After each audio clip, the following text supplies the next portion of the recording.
The personal LaserWriter is a small, low-cost member of Apple's LaserWriter printer family.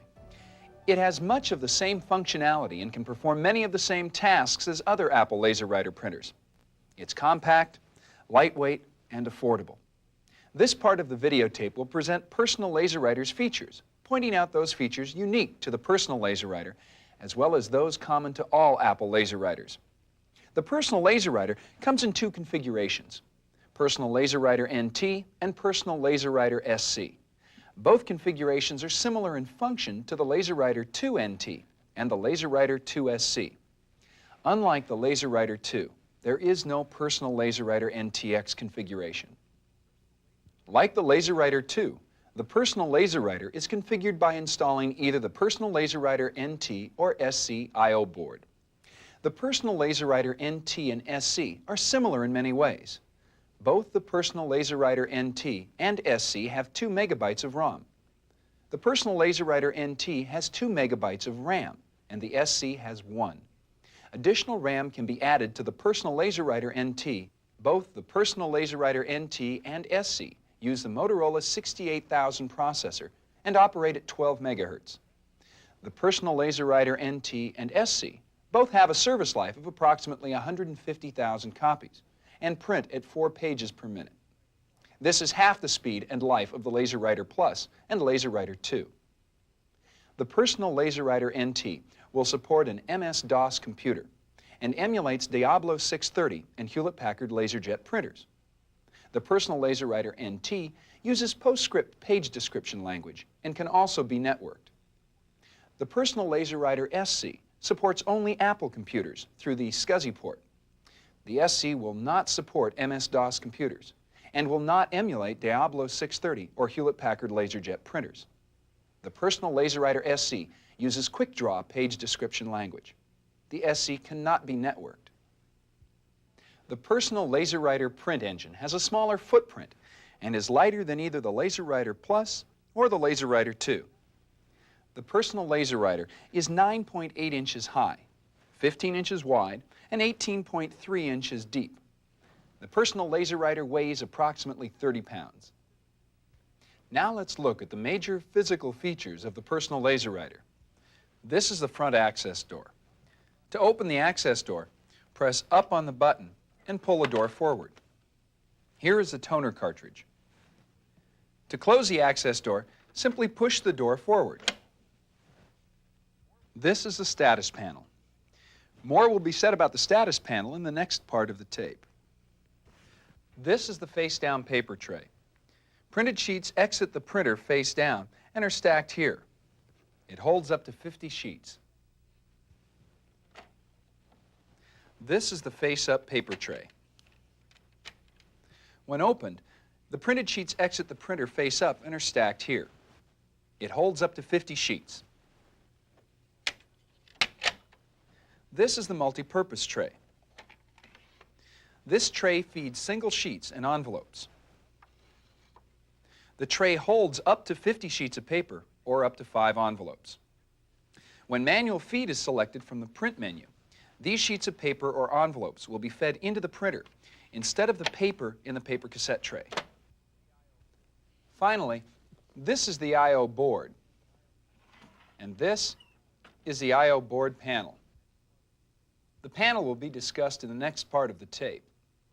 This concludes part 2 of this tape, introducing Personal LaserWriter Tour A features. Please stop the tape and continue in your lab study guide.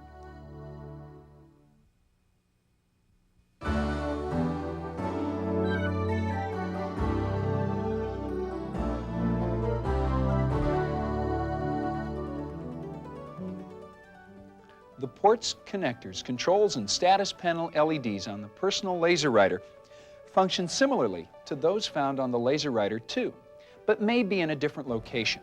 Now, part 3 of this tape will point out the ports, connectors, controls, and status panel LEDs and briefly review each one's function. We'll begin with the status panel LEDs and the connectors and controls common to both the Personal LaserWriter NT and SC. The status panel LEDs have the same function for both the Personal LaserWriter NT and SC. The status panel contains 3 LEDs, one green, and 2 yellow. The green LED indicates that the personal LaserWriter is ready to print or is in use. The green LED will flash during warm-up and while printing. Otherwise, it will glow steadily while the printer is on and functioning normally. The green LED will also flash if a paper problem exists as indicated by the yellow LEDs. The middle yellow LED indicates paper out. This yellow LED will flash when the printer is ready to print when using the manual paper feed. This yellow LED will glow steadily if the cassette is out of paper or the cassette is not installed. The last yellow LED indicates a paper jam. This yellow LED will glow steadily when there is a paper jam. Located inside the front cover, above the toner cartridge, is the print density adjustment. Move the knob to the right for a darker image and to the left for a lighter image. Normally, the knob will be in the middle of the scale.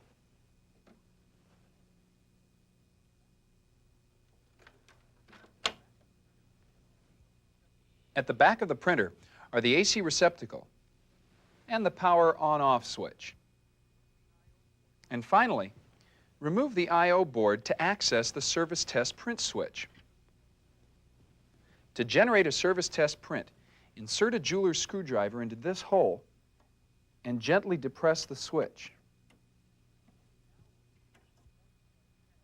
Now we'll review the ports, connectors, and controls unique to the Personal LaserWriter NT and the Personal LaserWriter SC. Located on the Personal LaserWriter NT I/O board panel is the AppleTalk connector. Use this connector to connect the Personal LaserWriter NT to an Apple computer or a local talk network. Next is the 232/422 Centronics port.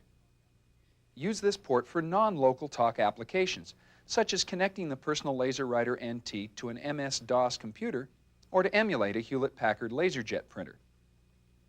Finally, the Personal LaserWriter NT dip switch pinwheel. This pinwheel is identical to pinwheels used on SCSI devices to give the device an identification number. The pinwheel has the numbers 0 to 7. Each number corresponds to one of 8 possible dip switch settings. As with other types of dip switches, the printer must be powered off, then on again for the I/O board to accept the new setting. The Personal LaserWriter SC I/O board panel has 2 ports and 1 switch. These are the SCSI ports. The Personal LaserWriter SC can only be used as a non-networked SCSI device. And this is the SCSI device identification number pinwheel. This pinwheel is identical in appearance to the pinwheel on the Personal LaserWriter NT used to reset dip switch settings. Remember to select an appropriate SCSI identification number when setting up the Personal LaserWriter SC, as you would with any SCSI device. This concludes Part 3 of this tape, introducing Personal LaserWriter Tour B, ports, connectors, controls, and status panel LEDs. Please stop the tape and continue in your lab study guide.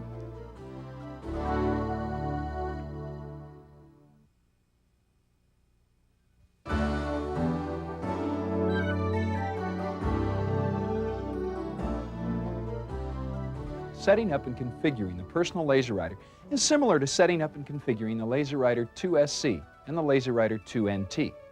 This part of the tape will demonstrate how to set up the Personal LaserWriter.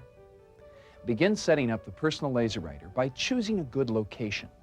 Choose an efficient work area that also meets the physical requirements of the printer. The Personal LaserWriter should be placed in a well-ventilated area away from direct sunlight. Ordinary household current is all that's needed to power the printer. Temperature should be kept from 64 to 77 degrees Fahrenheit and humidity between 30 and 70%. Choose a flat, stable surface area for the printer. Be sure to leave adequate room around the LaserWriter. Leave at least 15 inches in front to install and remove the cassette, to install a toner cartridge, and to use the multi-purpose tray. Leave at least 2 inches on the left and right sides of the printer, and leave 4 inches on the back of the printer. Now, the 4 inches at the back of the printer are needed for the power and the local talk or SCSI cables. as well as for the cassette cover, which extends 3 inches beyond the back of the printer when the legal size cassette is used. The shipping carton should contain a packing list, an Apple Personal LaserWriter SC or NT Owner's Guide, Apple Personal LaserWriter SC or NT Quick Setup Guide, a toner cartridge, paper cassette tray, a power cord, and 3 diskettes, LaserWriter printing tools, LaserWriter fonts number 1, and LaserWriter fonts number 2. In addition to these items, you'll also need a local talk locking connector kit, the DIN 8 version for the Personal LaserWriter NT, and for each computer to be connected to the LaserWriter. Position the Personal LaserWriter with the appropriate space around the sides. Open the front cover and remove the 2 orange shipping retainers.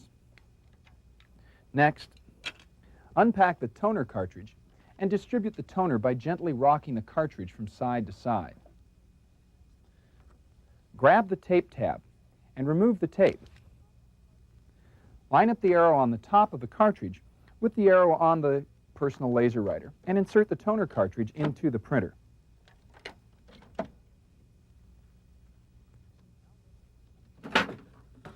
Now load the paper into the cassette.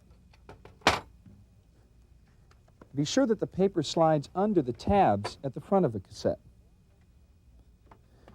With the paper loaded in the cassette, slide the cassette back into the printer. Now you're ready to connect the Personal LaserWriter to your Apple computer. The Personal LaserWriter NT will be used in this demonstration. First, connect a Local Talk connector box to the Local Talk connector on the Personal LaserWriter. Then connect a Local Talk connector box to the printer or Local Talk connector on the back of the computer. Now, connect the 2-meter cable between the connector boxes. Either connector on the connector box can be used. Repeat these procedures for each additional computer which is to be connected to this Personal LaserWriter. Now, if the printer and a computer are more than 2 meters apart, connect 2 2-meter cables using a cable extender.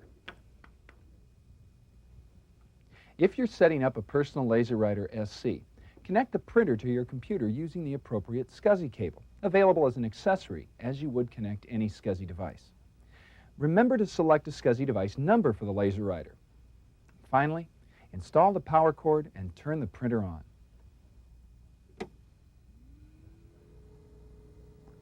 The LaserWriter takes about a minute to warm up, and then it automatically prints a startup page. As the page prints, check the status lights. Under normal operation, the green Ready in Use light will flash until the startup page is printed. Then it will glow steadily. All other lights should be off.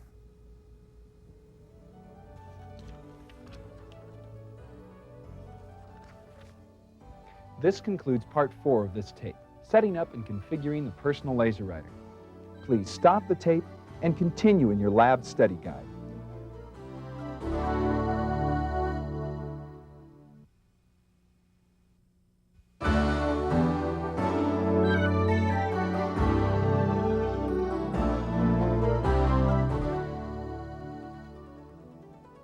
The Personal LaserWriter has 4 major systems. The major parts and modules included in each system and each one's function will be pointed out in the order generally in which the printer functions. Knowing where each part is located and what each part does will help you to more quickly and accurately troubleshoot and take apart the Personal LaserWriter. The 4 systems are the Image Formation System, Control System, Pickup Feed System, and the Power Distribution System. Let's begin with the Image Formation System. First, the laser scanner assemblies. The laser scanner assemblies include 3 parts: the laser, lens, and scanner assemblies.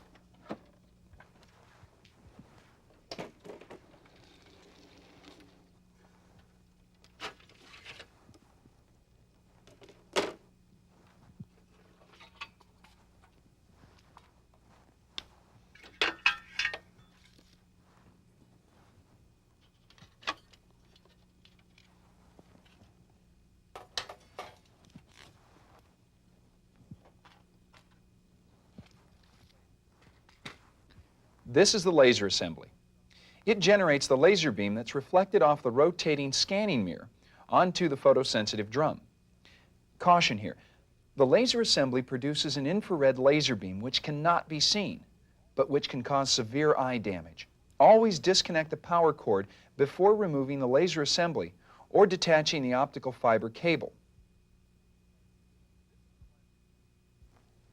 This is the lens assembly. It contains a collimator lens which aligns the laser beam into a parallel beam. The laser beam forms the page image on the photosensitive drum.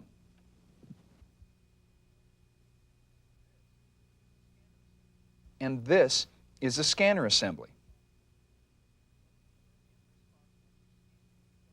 It's responsible for scanning of the photosensitive drum. It contains the scanning motor and the scanning mirror. Located in the front of the lens assembly is the optic fiber cable. It carries the laser light signal reflected from the lens to the DC controller of the PCB to indicate that the beam is about to start a new scan.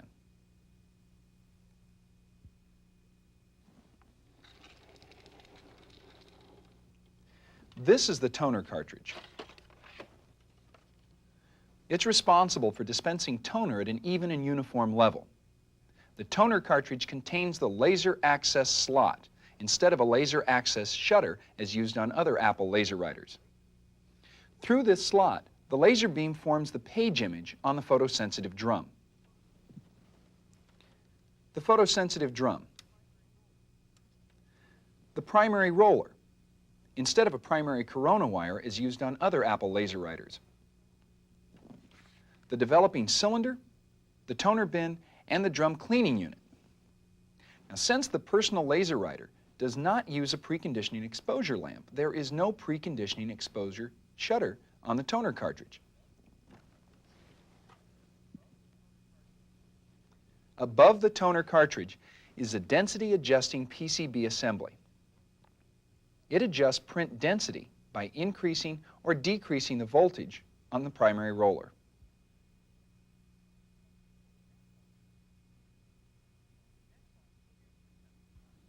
Next is the fuser assembly.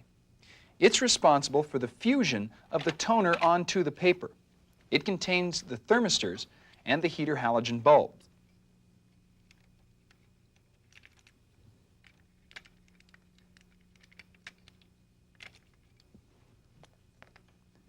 These are the thermistors.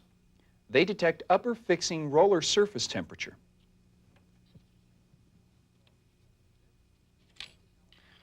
And this is a heater halogen bulb. This bulb is responsible for providing the heat which fixes the toner onto the paper.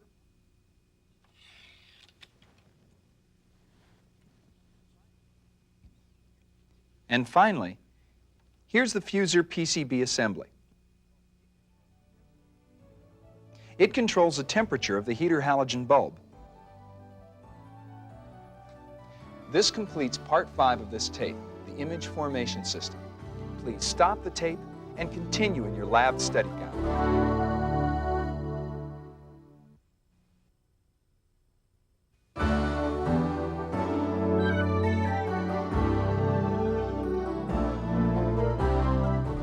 In this part of the tape, we'll locate the major parts and modules in the control system and describe each one's function.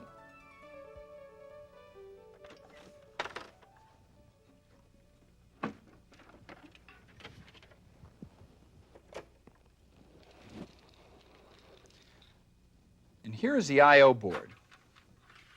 Located at the top of the printer, it controls communications between the printer and external computers and generates the user test print.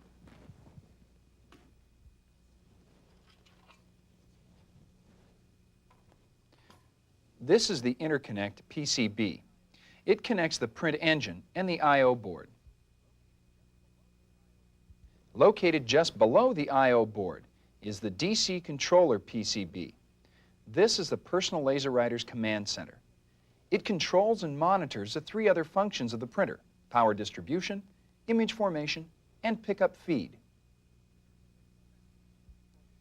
There are 6 sensors in the control system. Sensor PS11, located on the mounting sensor plate.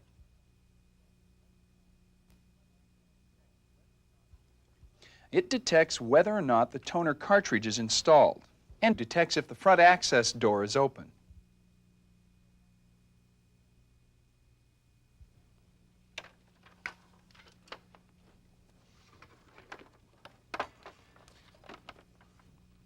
Sensor 901 detects if paper is in the cassette feeder tray.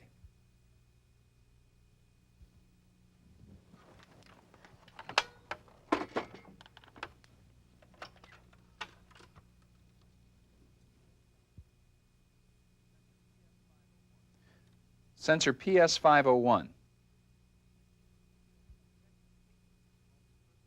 detects if paper is in the multi-purpose tray.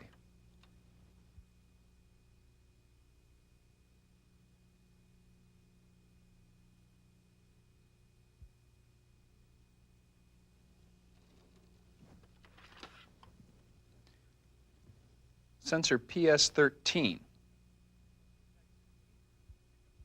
It detects if paper is in the pickup unit.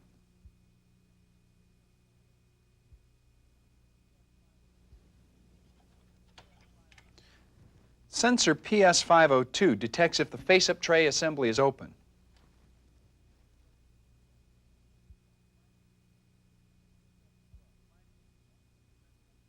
And finally, sensor PS12.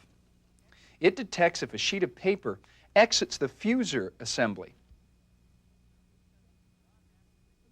Now, if this sensor is not activated in a set period of time, a paper jam is determined to exist.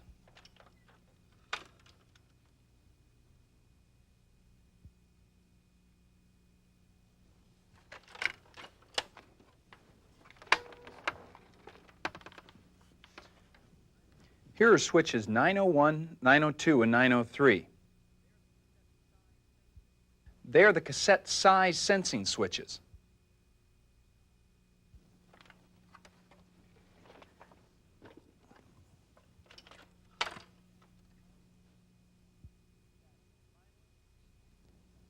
And finally, the status panel.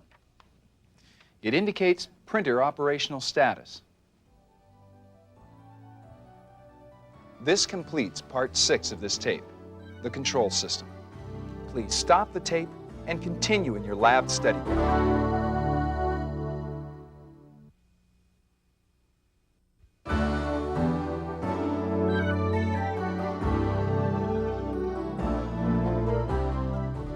In this part of the tape, we'll locate the major parts and modules in the paper pickup feed system and describe each one's function.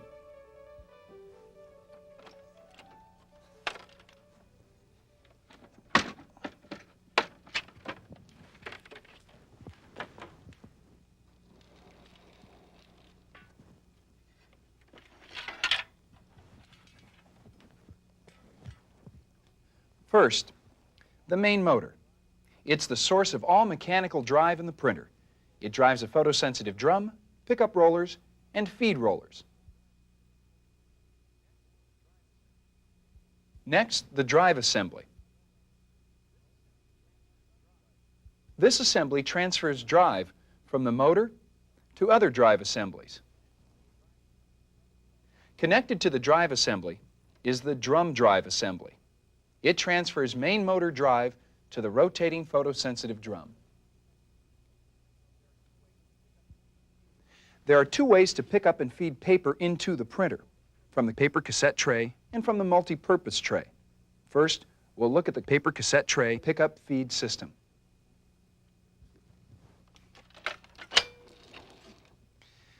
Here is the paper cassette tray. It holds paper for automatic paper feed. Behind the paper cassette tray is a cassette stop cover. It extends out from the rear of the printer to cover the end of an installed legal-size paper cassette tray.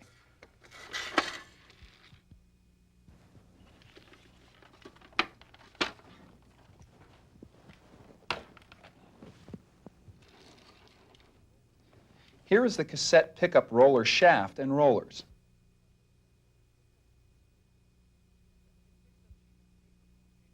It picks up sheets of paper from the paper cassette tray.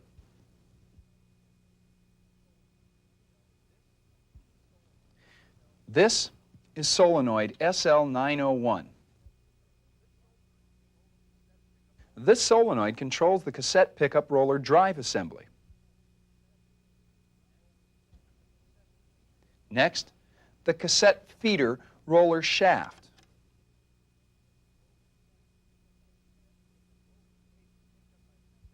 It moves paper picked up by the cassette pickup roller to the feeder assembly.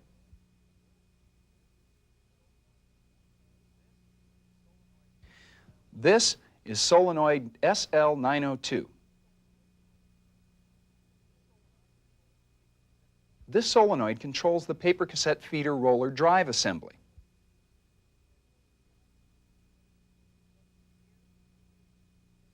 And here is a cassette feeder PCB assembly.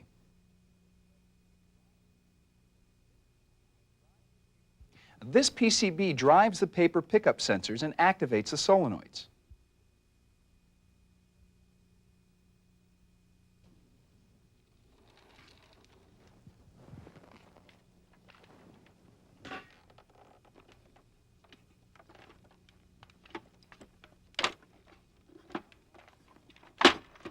Now the multi-purpose pickup feed system. Here is a multi-purpose tray. When opened, it can be used to feed single sheets and envelopes.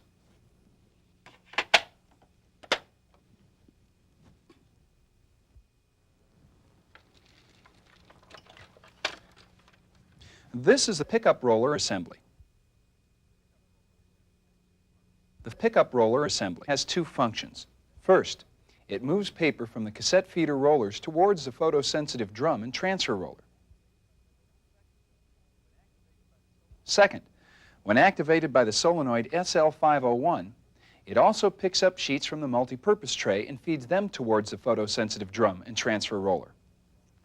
This is solenoid SL501.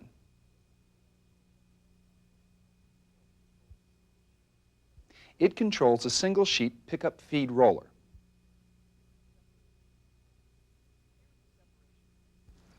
Here is a separation pad.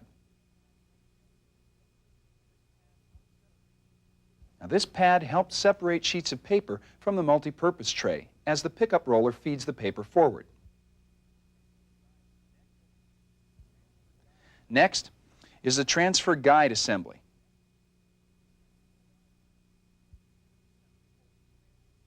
Now, this assembly holds a transfer roller.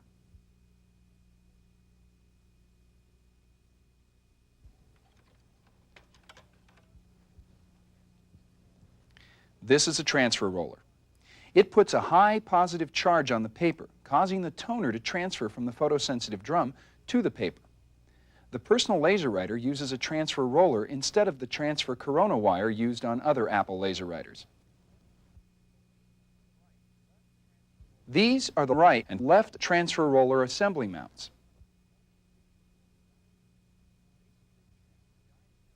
They secure the transfer guide assembly to the front access door.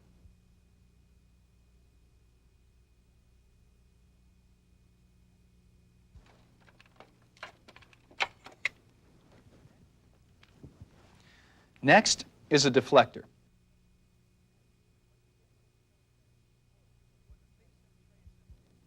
When the face-up tray assembly is closed, it deflects paper to the face-down delivery assembly.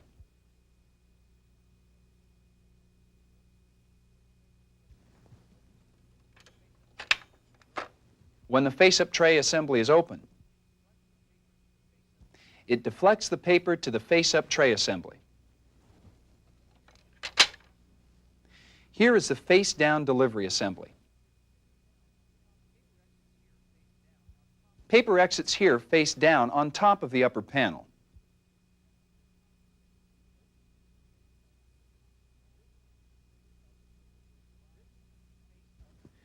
This is the face-up delivery drive assembly.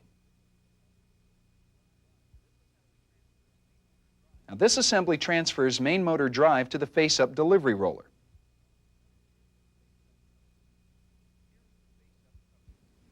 Here is the face-up cover assembly.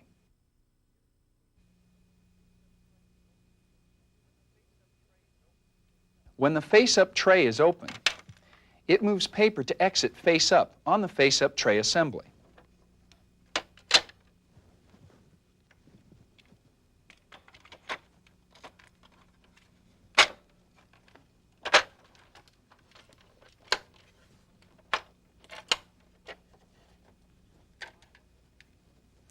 And finally, here is the face-up tray assembly. When opened, paper exits here face up. This completes part 7 of this tape, the paper pickup feed system. Please stop the tape and continue in your lab study guide.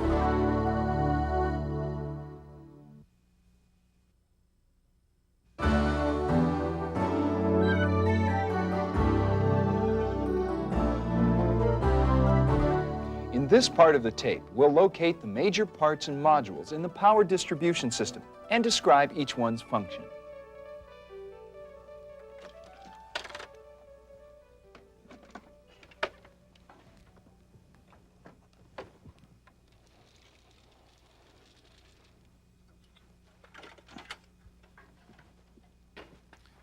First, power switch SW11.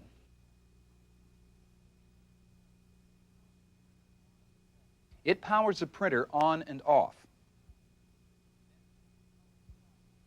Next, the power supply unit. It houses the power cord connector, AC power supply PCB, the DC power supply PCB, and circuit breaker 1. Here is the power cord connector. This is circuit breaker 1. Next is a fuser assembly power switch SW101. It cuts off power to the fuser assembly heater bulb when the front access door is opened.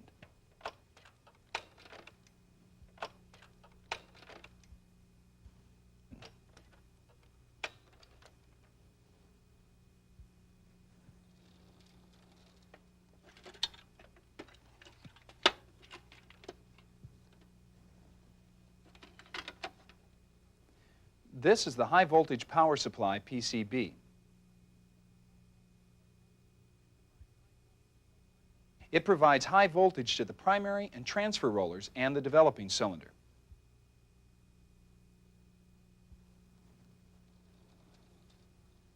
Here is the high voltage contact assembly. It connects the high voltage power supply to the primary and transfer rollers and the developing cylinder contacts. And finally, the fan.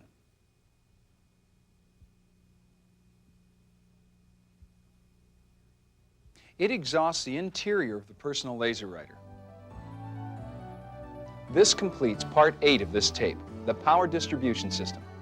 Please stop the tape and continue in your lab study guide.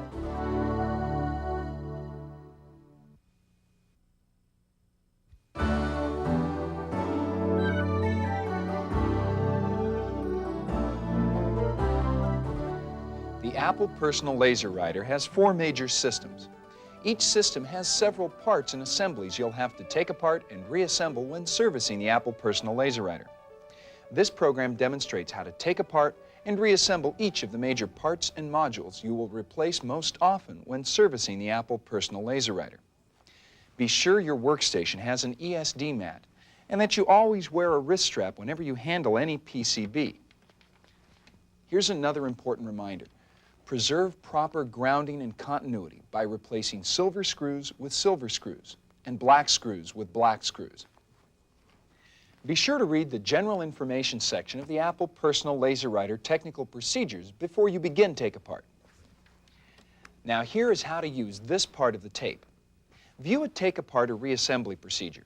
After each demonstration, you'll be asked to stop the tape and perform the procedure just demonstrated. Using the Apple Personal LaserWriter technical procedures, perform the procedure. When you're ready, restart the tape and view the next procedure. Repeat these steps until you've completely taken apart and reassembled your Apple Personal LaserWriter. Before beginning take apart, remove the toner cartridge, paper cassette tray, and the I/O board. To save time, most screws have been removed before a procedure is demonstrated. Let's begin take apart by removing the top cover. To remove the top cover, depress the release button and open the front access door of the printer. Next, remove the stackability guide.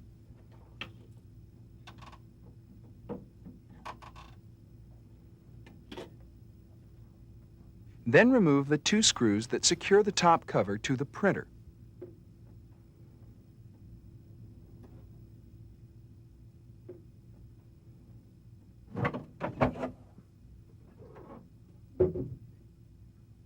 Stop the tape and remove the top cover.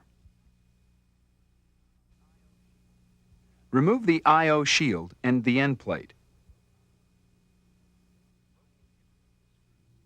Locate and remove the screws securing the I/O shield.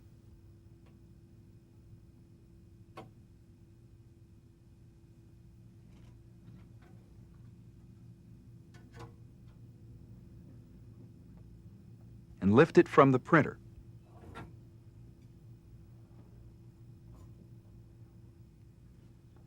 Now locate and remove the screws securing the end plate to the printer.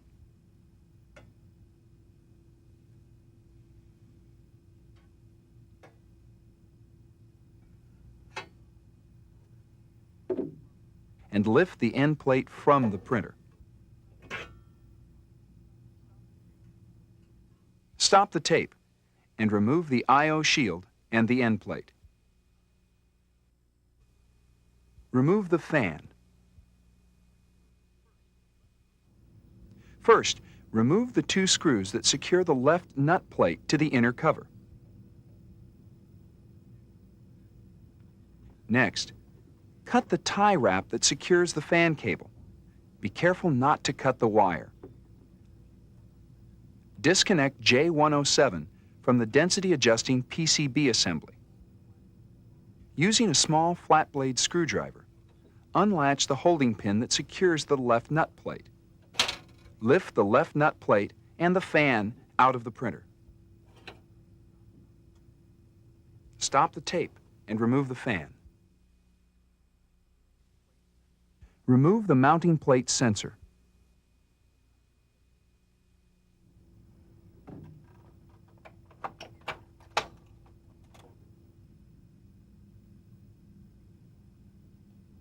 Begin by removing the 2 black screws and washers that secure the mounting plate sensor to the inner cover. Next, lift up the mounting plate sensor. Then disconnect connector J13 from the paper delivery sensor PS12. Disconnect connector J12 from the toner cartridge detection sensor PS11. Finally, lift the mounting plate sensor out of the printer. Stop the tape and remove the mounting plate sensor. Remove the density adjusting PCB assembly.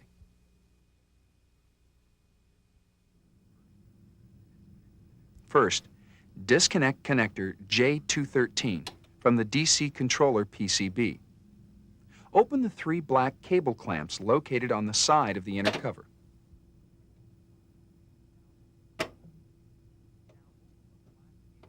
Now open the black cable clamp located behind connector J212 on the DC controller PCB.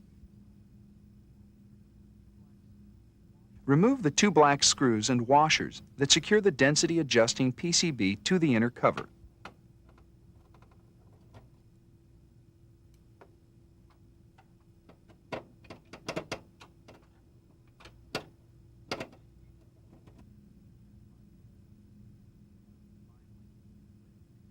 Finally, lift the density adjusting PCB and connecting cables out of the printer. Stop the tape and remove the density adjusting PCB.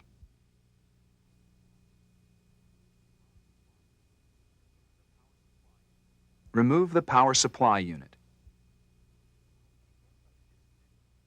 Begin by disconnecting the AC in connector from SW11, the AC power switch.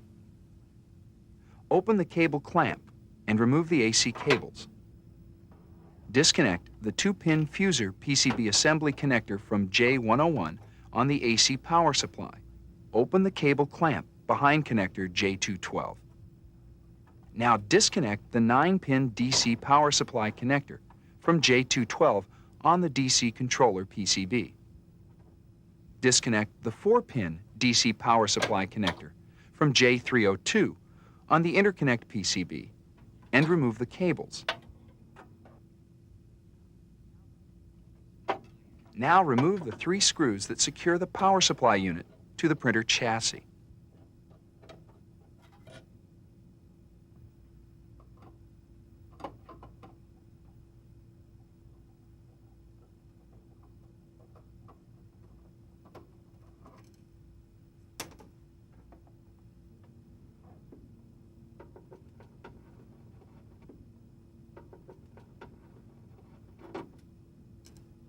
Finally, lift the power supply unit out of the printer.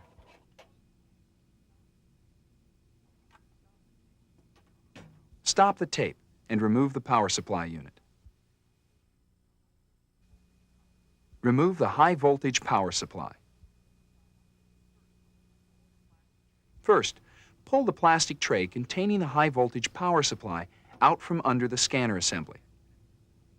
Disconnect connectors J601 and J602 from the high voltage power supply. Next, disconnect the black cable connecting the high voltage power supply to the high voltage contact assembly. Finally, remove the high voltage power supply from the printer. Stop the tape and remove the high voltage power supply. Remove the interconnect PCB. First, disconnect connector J303 from the interconnect PCB. Now remove the 3 black screws that hold the interconnect PCB to the plastic DC controller interconnect mount. And last, lift the interconnect PCB out of the printer. Stop the tape and remove the interconnect PCB. Remove the DC controller PCB and mounting plate. Begin by disconnecting the following connectors from the DC controller PCB. J202, laser assembly PCB cable. J203, scanner motor PCB cable. J204, optical fiber cable. J205, cassette feeder PCB cable. J206, high voltage power supply cable. J208, paper pickup sensor cable. J209, fuser assembly cable. J210, main motor cable. Next, remove the connector cables from the 2 black cable clips.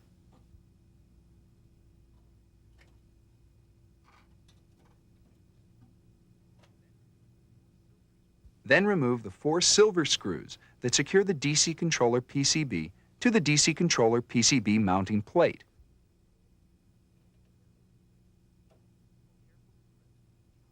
Carefully lift the DC controller PCB out of the printer. Now, remove the 4 screws that secure the DC controller PCB mounting plate to the printer chassis.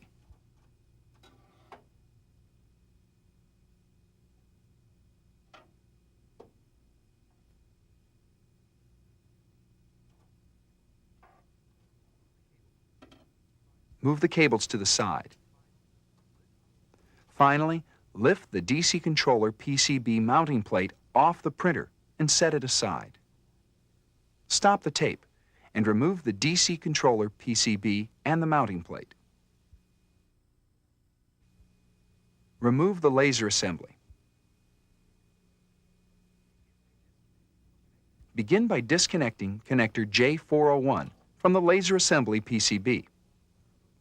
Next, Remove the two recessed black screws that secure the laser assembly to the printer chassis. Caution: do not loosen the two black screws located at 11 o'clock and at 5 o'clock when removing the laser assembly. If these screws are removed or loosened, the laser assembly loses alignment and must be replaced. Now lift the laser assembly out of the printer. Stop the tape and remove the laser assembly. Remove the lens assembly and scanner assembly. First, remove the large silver screw that holds the scanner assembly cover in place. Now unlatch the 4 cover hooks.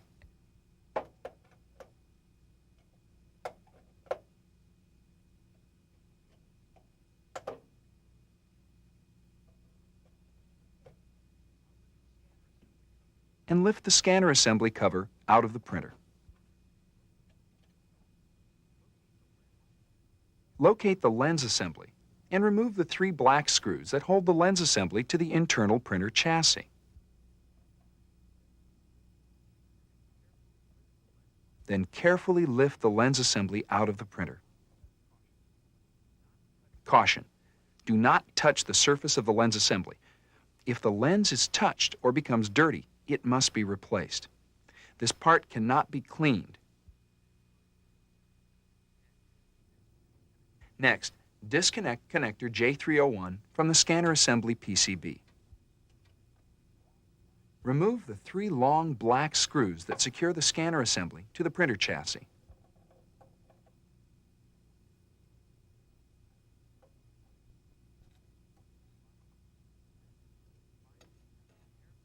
Finally, carefully lift the scanner assembly out of the printer. Caution: do not touch the scanner assembly. If the mirror is touched or becomes dirty, it must be replaced. This part cannot be cleaned. Stop the tape and remove the lens assembly and the scanner assembly. Remove the main motor. First, locate the main motor and remove the 2 screws that secure the main motor to the printer chassis. Then lift the main motor straight up to remove it from the printer. Stop the tape and remove the main motor. Remove the transfer guide assembly and transfer roller. To remove the transfer guide assembly, carefully grasp each end of the assembly and lift it out of the printer.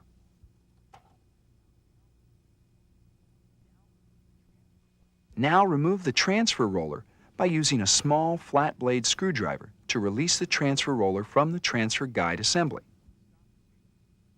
Stop the tape and remove the transfer guide assembly and the transfer roller. Remove the fuser assembly. Begin by removing the 5 gold screws that secure the fuser assembly to the front access door.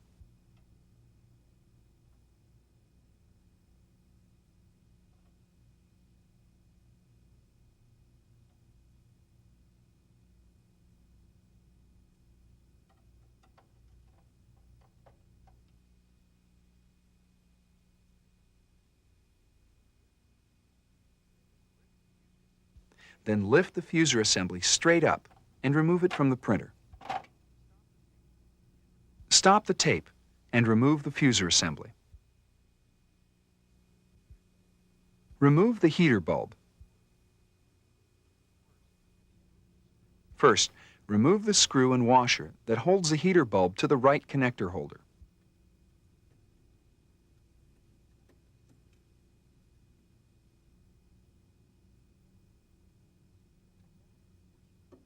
Remove the 4 screws that secure the left connector holder to the fuser assembly.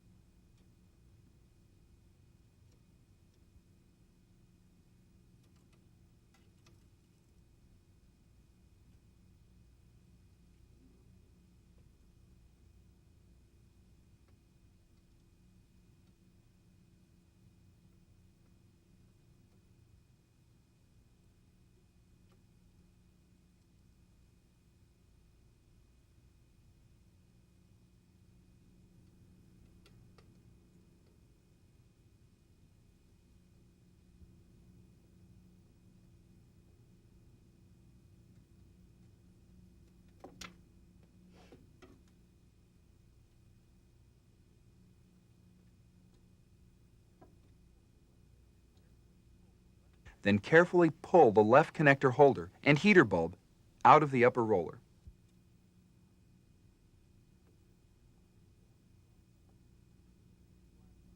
Remove the two black screws that fasten connector J501 to the left connector holder.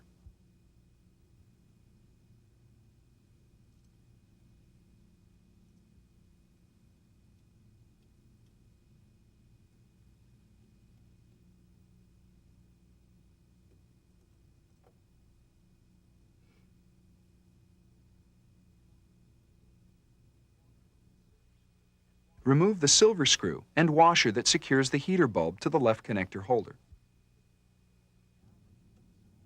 Now remove the small silver screw that secures the gold-colored spring leaf to the left connector holder. The spring leaf holds the heater bulb in the correct position. Set the spring leaf aside. Finally, carefully remove the heater bulb from the left connector holder.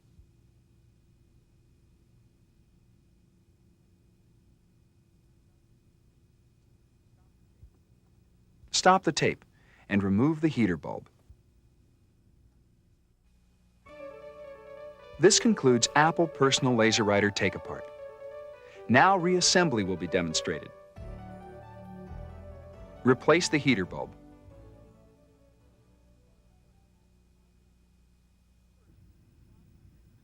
First, slide the connector end of the heater bulb through the cutout on the left connector holder.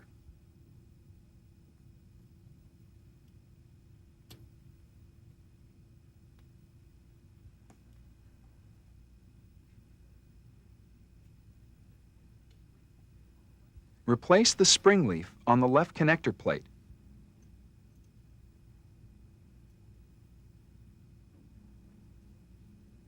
And replace the silver screw.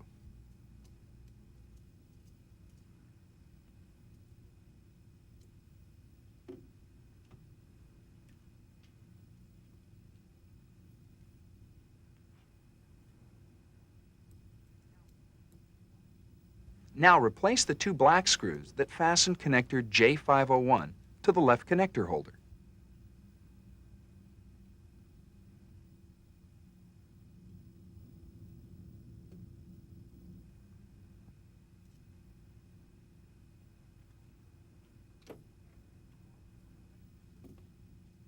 Replace the silver screw and washer that holds the heater bulb to the left connector holder.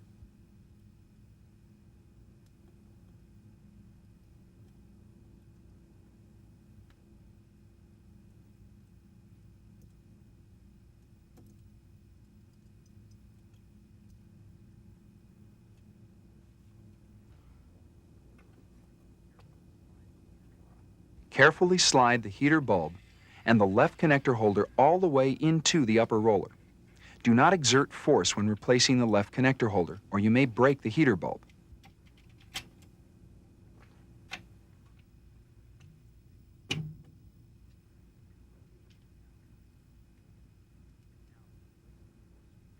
Now replace the 4 screws that secure the left connector holder to the fuser assembly.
Finally, replace the screw and washer that holds the heater bulb to the right connector holder.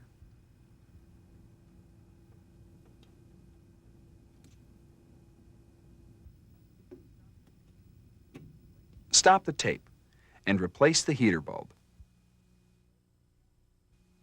Replace the fuser assembly.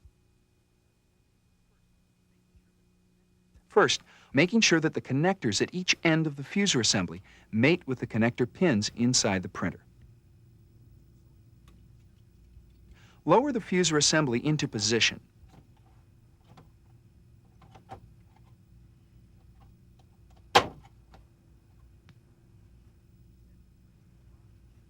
Then replace the 5 fuser assembly screws.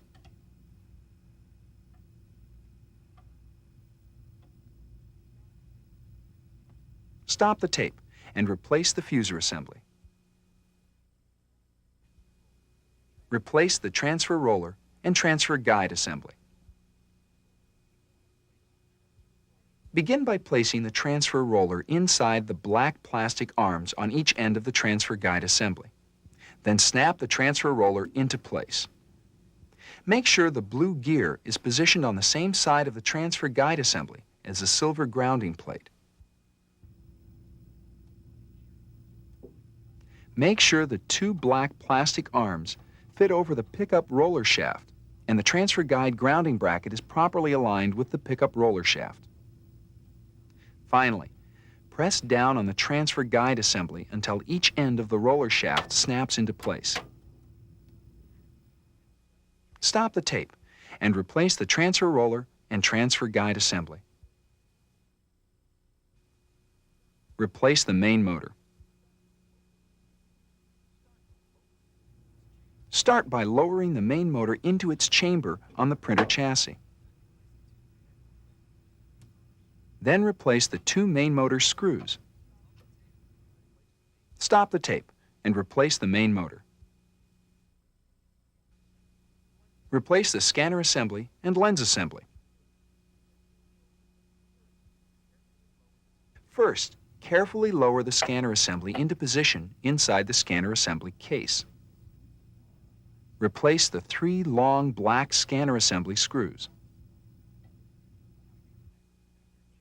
Now reconnect connector J301 to the scanner assembly PCB. Next, carefully lower the lens assembly into position inside the scanner assembly case.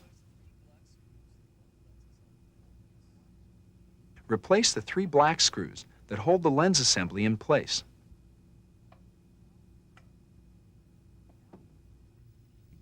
Now replace the scanner assembly cover and secure the 4 cover hooks.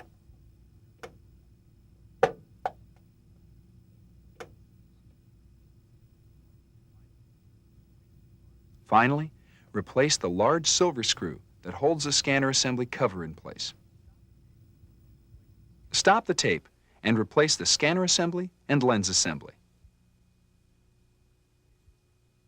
Replace the laser assembly. Begin by placing the laser assembly into position.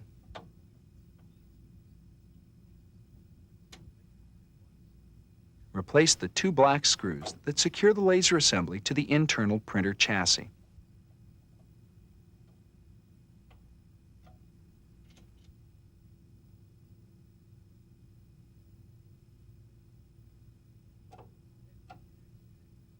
Then reconnect connector J401 to the laser assembly PCB. Stop the tape and replace the laser assembly. Replace the DC controller PCB mounting plate and DC controller PCB. Start by replacing the DC controller PCB mounting plate. Make sure that the 2 cutouts on the mounting plate fit over the 2 positioning pins on the inner cover. Then replace the 4 screws that secure the DC controller PCB mounting plate to the printer chassis.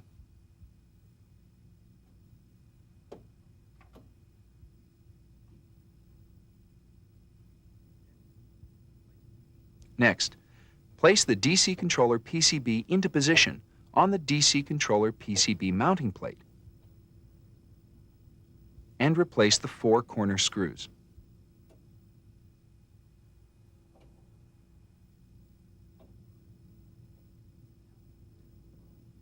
Now reconnect the following connectors to the DC controller PCB. J210, main motor cable. J209, fuser assembly cable. J208, paper pickup sensor cable. J206, high voltage power supply cable. J205, cassette feeder PCB cable. J204, optical fiber cable. J203, scanner motor PCB cable. J202, laser assembly PCB cable. Finally, replace the connector cables inside the two black cable clips.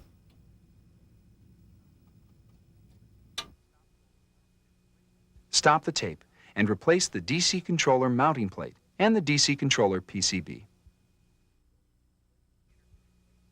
Replace the interconnect PCB.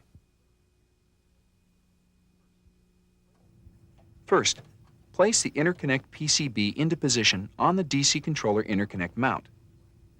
Replace the three black interconnect PCB screws. Then reconnect connector J303 to the interconnect PCB. Stop the tape and replace the interconnect PCB. Replace the high voltage power supply. Begin by sliding the high voltage power supply tray halfway under the scanner assembly. Then reconnect connectors J601 and J602 to the high voltage power supply. Now slide the high voltage power supply completely under the scanner assembly so that the notches on the bottom of the tray fit into the slots on the printer chassis. Finally, reconnect the black cable to the high voltage contact assembly. Stop the tape and replace the high voltage power supply. Replace the power supply unit. Begin by installing the power supply unit inside the printer. Next, replace the three screws that secure the power supply unit to the printer chassis.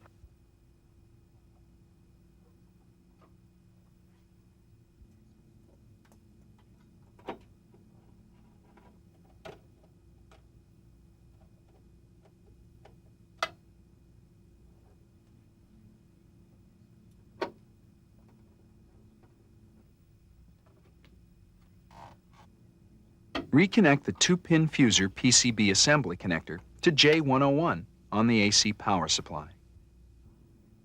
Reconnect the 9-pin DC power supply connector to J212 on the DC controller PCB.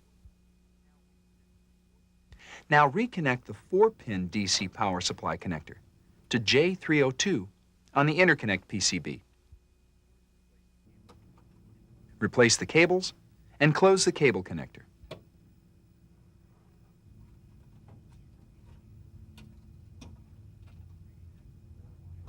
Reconnect the 4-wire ACN connector to SW11, the AC power switch. Finally, replace the cables and close the cable connector.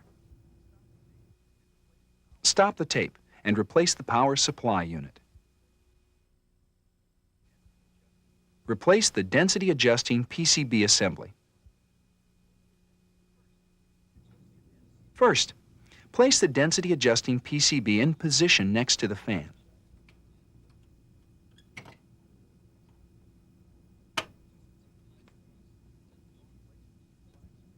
Replace the two black screws and washers that hold the density adjusting PCB to the inner cover.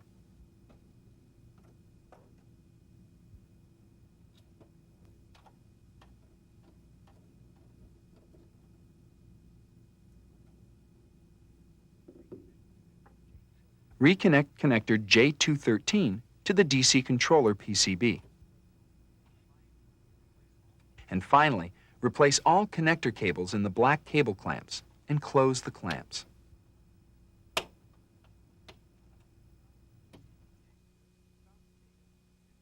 Stop the tape and replace the density adjusting PCB assembly. Replace the mounting plate sensor. Start by reconnecting connector J12 to PS11 on the mounting plate sensor. Reconnect connector J13 to PS12 on the mounting plate sensor. Now place the mounting plate sensor into position on the right side of the inner cover. Finally, replace the two black screws and washers that hold the mounting plate sensor to the inner cover. Stop the tape and replace the mounting plate sensor. Replace the fan.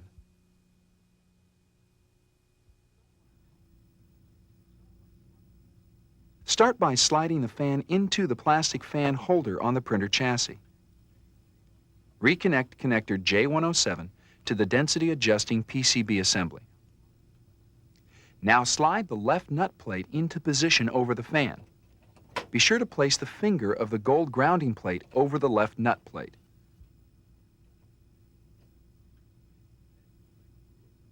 Then replace the two screws that secure the left nut plate to the printer chassis.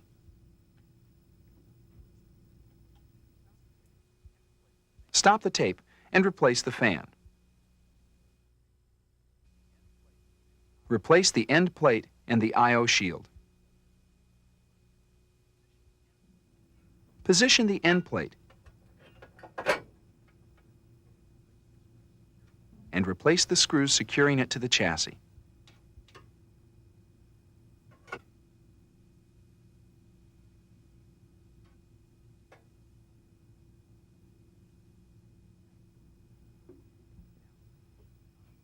Now position the I/O shield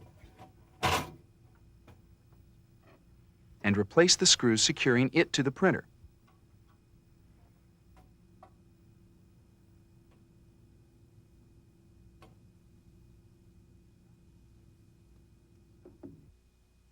Stop the tape and replace the end plate and the I/O shield. Replace the top cover. Begin by lowering the top cover onto the printer. Fit the tabs on the sides of the top cover over the edges of the left and right bottom covers. Next, replace the two top cover screws.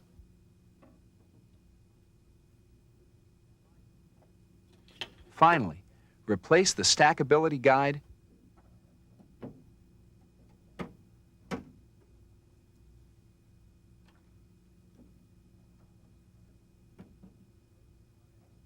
and close the front access door.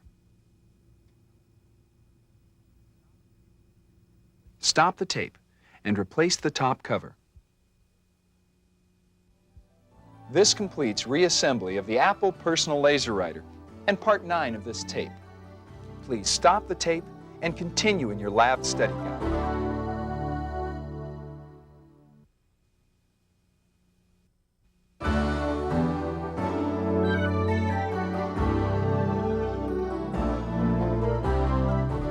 Troubleshooting the Personal LaserWriter is a systematic process.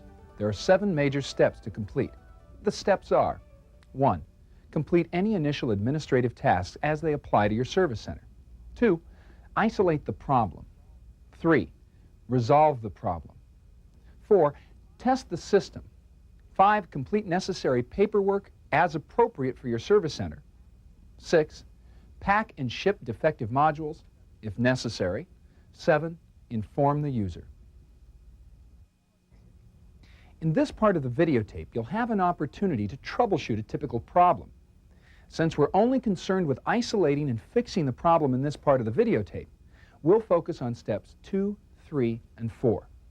Now let's begin by isolating the problem. You've received a call from a customer whose personal LaserWriter will not print. At this time, you know that the LaserWriter worked fine earlier today, but won't print now. What would you do next?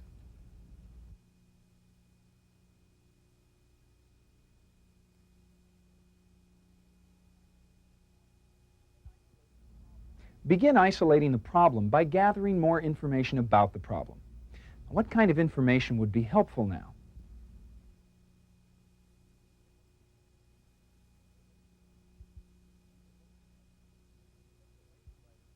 And since the LaserWriter worked earlier in the day, And since the LaserWriter has not been moved or disconnected since it last worked, several possible problems could be eliminated, but they should be double-checked anyway.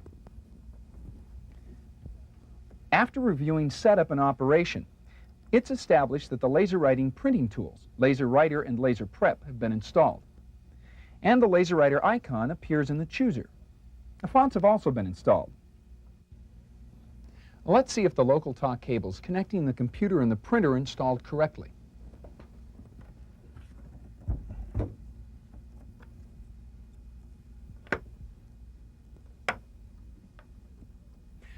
Now, since no other computers are connected to this personal LaserWriter, software compatibility is not an issue. Paper is installed in the paper cassette tray, and a toner cartridge is installed. After several attempts at printing, the personal LaserWriter will not print. What would you do next?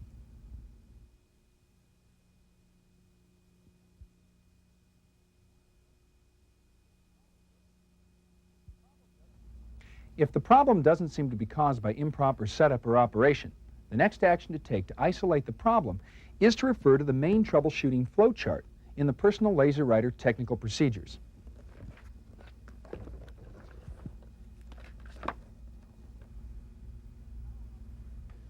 Power on the printer, wait 60 seconds, and observe the status LEDs.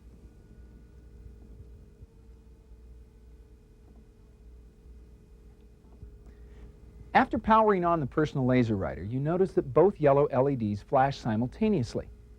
What would you do next?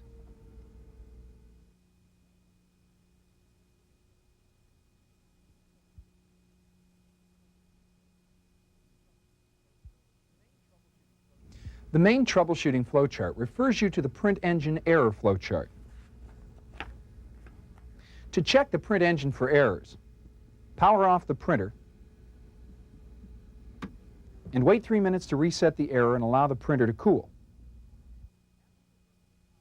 After removing the top cover and the I/O board, power on the printer. Watch the sides of the front access door. Does the fuser lamp turn on and off? The fuser lamp does turn on and off. What should you do next?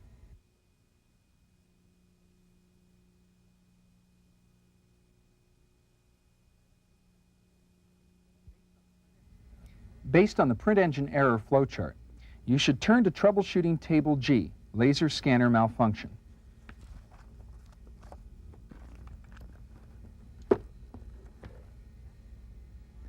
After removing the I/O shield, check the optical fiber cable. The optical fiber cable is properly installed. What should you do next?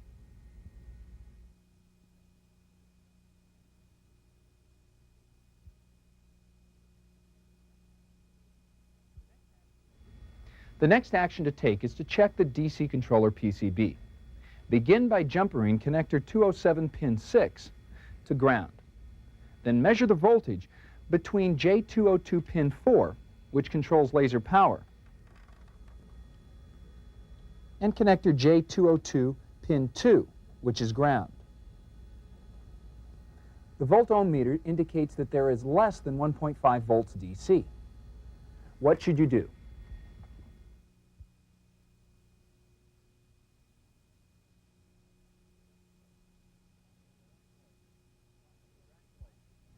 Congratulations, you've isolated the fault. The laser is not receiving the correct voltage needed to function properly. To fix the personal LaserWriter, the DC controller PCB must be replaced. After replacing the DC controller PCB, but before reassembling, be sure to perform preventive maintenance. When the personal LaserWriter is reassembled, set up and operate the LaserWriter. When you're sure the personal LaserWriter is operating properly, you're ready to complete troubleshooting steps 5, 6, and 7. Well, this concludes the 10th and final part of this videotape, troubleshooting the personal LaserWriter. Please stop and rewind the tape, then continue in your lab study guide.